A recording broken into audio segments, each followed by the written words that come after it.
Greetings, my dear viewer. You're on the channel The Price of Cheating. The channel is for those who appreciate traditional family values and condemn adultery. So be sure to subscribe to the channel. Let's get started. Sarah paused at the door of her husband's office, her gaze drifting across the light brown walls and the masculine decor of leather and teak wood, which she had carefully selected for him.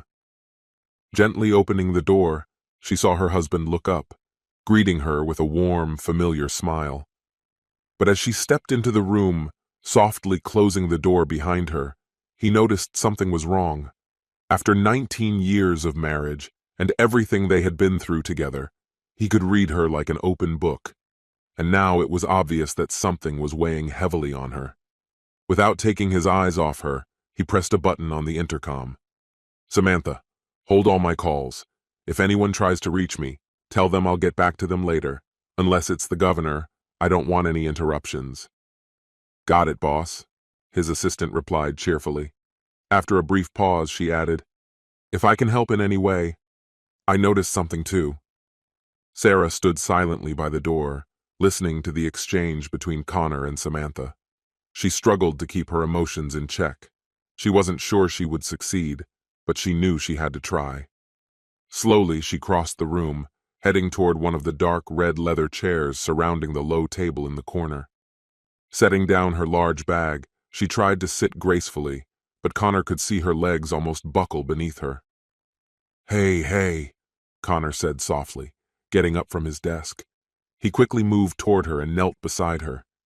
Taking her hands in his, he spoke in a quiet, reassuring voice.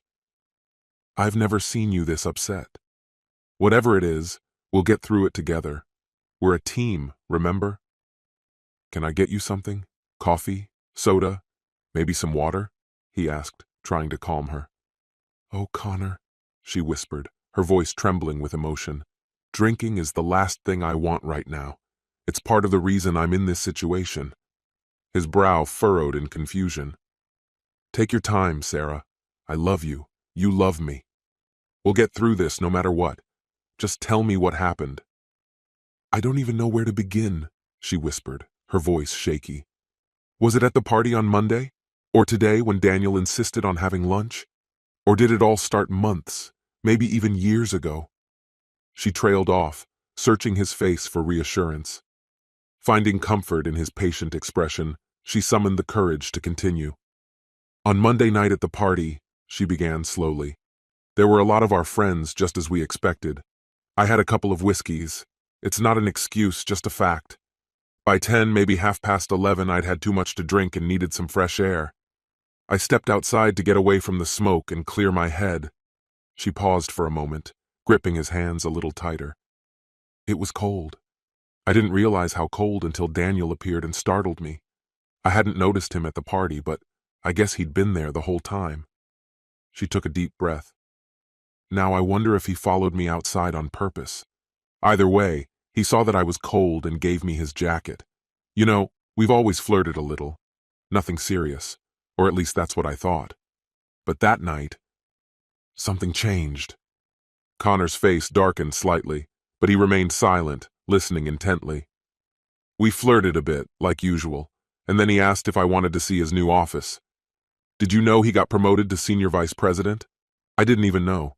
He was so excited, and I thought there was no harm in it. Just a quick look. His office wasn't bad. Not like yours," she added quickly, trying to lighten the mood for a second. "I helped decorate yours after all." Connor nodded, already sensing where this conversation was headed. He'd heard rumors about Daniel's reputation with women, but had never imagined it would affect his family. Sarah exhaled deeply, leaning her head back and staring at the ceiling. "I took off his jacket and hung it over a chair.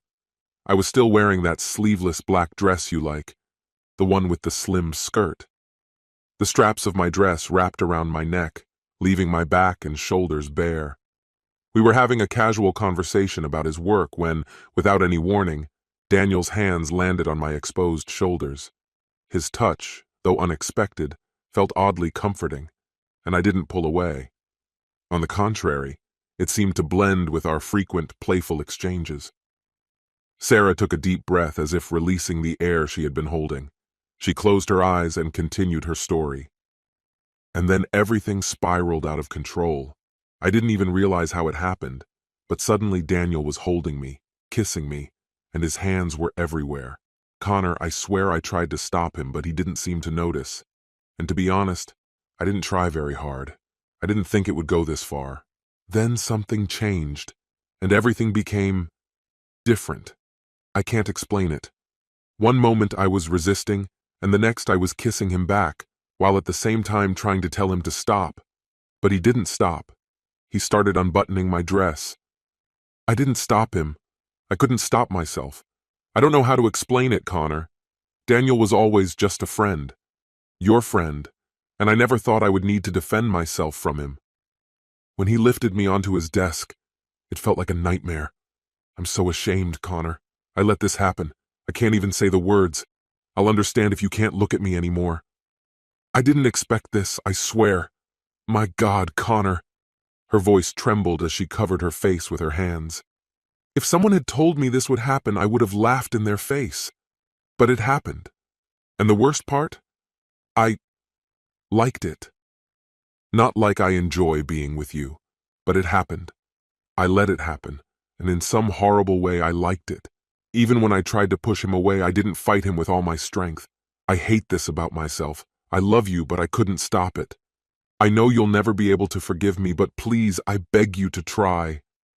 The room was thick with silence, broken only by the ticking clock and Sarah's quiet sobs. Connor sat in shock, his thoughts now focused on Daniel. He remembered how Daniel would brag about his charm, his ease with women. That confidence of his had broken through Sarah's defenses. But Connor knew the story didn't end there. Sarah wasn't telling him everything. Why now? Why confess this right now? Sarah, Connor began, choosing his words carefully. Why did you decide to tell me this today? Why not earlier, or later? Why didn't you wait until we were home, alone? He searched her face for answers. Why now, Sarah? You've been carrying this for a few days. From what you've told me, this isn't something you're proud of. So why not hide it? Why didn't you bury this deep? He needed to understand. Gently, he helped her up and seated her on the couch, sitting next to her, putting his arm around her shoulders. I've seen you cry before, Sarah. I've seen you cry out of joy, out of disappointment, out of deep, all-consuming sadness. Do you remember when your sister lost her child? You cried so much that your eyes looked just like they do now, as if something inside you had broken, something that might never heal. So why today? Why did you walk into my office and tell me all of this right now? Sarah's voice was almost a whisper as she lowered her gaze to her hands. I was trying to figure out if I could live with this, Connor. I didn't want to hurt you. I don't want to lose you. I'm ready to give up everything if it means I still have you and the kids. Fear gripped me. The thought that you might push me away tormented my mind. I wasn't sure I could survive it if it happened. After a long silence, she softly spoke. Daniel called me today. He insisted on meeting over lunch. So at 1 o'clock, I agreed to meet with him. I didn't want to go, but the more I thought about it, the more I realized it made sense. I needed to be honest with him, to tell him that what happened was a mistake, a one-time thing that should be forgotten. I was ready to admit my guilt and make sure he understood that there was nothing more between us. If it came to that, I would have told him that we couldn't even be friends. Her gaze met Connor's, full of determination, but she knew he wouldn't let it go that far. Despite her saying she didn't need anything, Sarah stood up and went to grab a bottle of water from Connor's hidden bar. Sitting back down, she looked straight at him and said, His office was bugged, Connor. He has photos of us. He's threatening to show them to you and anyone else he wants if I don't do what he says. Connor, her voice trembled. He said he owns me. She broke down briefly but quickly regained control. Thank God we met in a public place. He handed me an envelope with the photos. I told him I would never do what he asked, not for anything in the world. He tried to snatch the envelope back, but that's when Michael showed up. Daniel's such a coward, Connor. The moment Michael approached, Daniel turned pale. Daniel was terrified. Michael stayed with me, walked me to the car, and made sure Daniel kept his distance. Connor's face darkened, consumed by rage. What kind of photos, Sarah? Where are they? They're in my bag, she confessed, her voice full of shame. But please don't ask me to show them to you. I can't bear for you to see them. What he's doing is blackmail, Connor. I've heard rumors about other women, about ugly divorces. I'm sure he's done this before. After a long pause, she added, The photos are there if you really want to see them, but I beg you, don't look. I feel so humiliated. Connor's gaze lingered on her, full of questions, doubts, and pain. Connor, she whispered, there's something I need to say, though I'd rather not. Never doubt yourself. You are more than anyone could ever be. I mean that, and it's certainly not Daniel. No, Connor, not him. You're gentle, kind. What we share is not just physical, it's love. It's how we say I love you, and I only want you. Please, believe me. I don't know how I let this happen. If I had been stronger, it wouldn't have happened, but I swear to you it will never happen again. Even if you decide to leave me, I promise, it will never happen again. What do you think we should do, Sarah? Connor asked softly. I want to call Samantha's brother. Do you remember him? He's a lieutenant at the sheriff's office. What Daniel did is blackmail, and I'm sure he's done it before. I want to tell Oliver everything. I know I made mistakes, but Daniel needs to be stopped, and I'm scared of what he might do if we don't take action. He's not the man we thought he was, Connor. She waited for his reluctant nod of agreement. Can I use your phone, darling? Sarah dialed the number and reached Samantha's brother, Oliver, just as he finished another call. She explained the situation, and half an hour later, Oliver was sitting in Connor's office, listening as Sarah gave her full statement. Oliver, borrowing Connor's phone, quickly called his office to initiate the process of obtaining a search warrant for Daniel's workplace. That same evening, sheriff's deputies conducted a thorough search of Daniel's office and uncovered hidden cameras installed in various corners. In one corner, they found a small locked safe. Upon opening it, they discovered over a dozen folders containing compromising photos, eerily similar to those Daniel had taken of Sarah. Along with the photographs were detailed records of Daniel's interactions with the women he had manipulated and blackmailed. Later that night, Connor lay in bed, staring blankly at the wall, turned away from Sarah. There was nothing unusual about this. He always slept that way. He was confident she wouldn't interpret his position as a sign of rejection. But his eyes remained open, trying to process the events of the day, still unable to believe what had happened. It felt like a lightning strike. He hadn't expected such a turn of events. Yet, deep inside, he understood. 10 years ago, he had made a mistake he swore never to repeat. The guilt from that moment had weighed heavily on his soul for many years, and he still occasionally felt its burden. Now Sarah was trapped in her own nightmare, worsened by the horror of blackmail. The constant threat of everything becoming public only heightened her anxiety. Silently, Connor thanked the heavens that his own past remained hidden from her, while she had been forced to reveal her secret to him.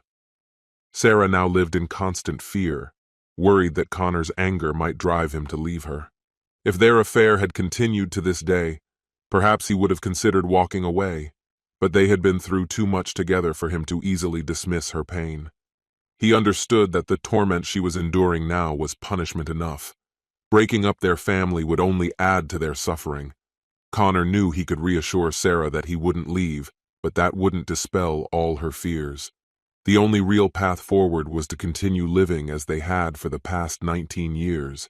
He would treat her the same as always, and with time, her fears would subside. He believed that their bond could emerge from this ordeal even stronger. Time and love, these were the two forces that could heal the wounds. In the meantime, they would have to face the emotional and legal consequences of Daniel's actions. Connor foresaw that Daniel would be charged and hoped that Sarah's involvement would remain a secret. Surely there would be other victims willing to speak out against Daniel. Perhaps some might even feel relieved to finally be able to share their stories. Despite everything that had happened, Connor couldn't help but admire Sarah's bravery, although he knew it would take some time before he could tell her that. For now, he silently acknowledged her strength, waiting for the right moment to share these thoughts.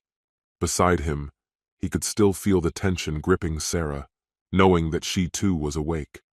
Turning toward her, Connor reached out, his fingers gently gliding across her body. He felt the tension slowly melt away, replaced by a quiet tremble of pleasure. In that moment, her fear of being abandoned receded, if only temporarily. Connor knew her well enough to understand that she couldn't fully control her emotions, but her reaction was immediate, and their connection in that moment felt strong and deep. Afterward, they lay there, embracing, exchanging tender kisses and whispering words of love to each other. If it weren't for the children who might wake up, they could have spent the entire morning in bed, enjoying each other's warmth. After all, that's what Saturdays are for. This concludes the story. If you like it, then put your powerful like and subscribe to the channel.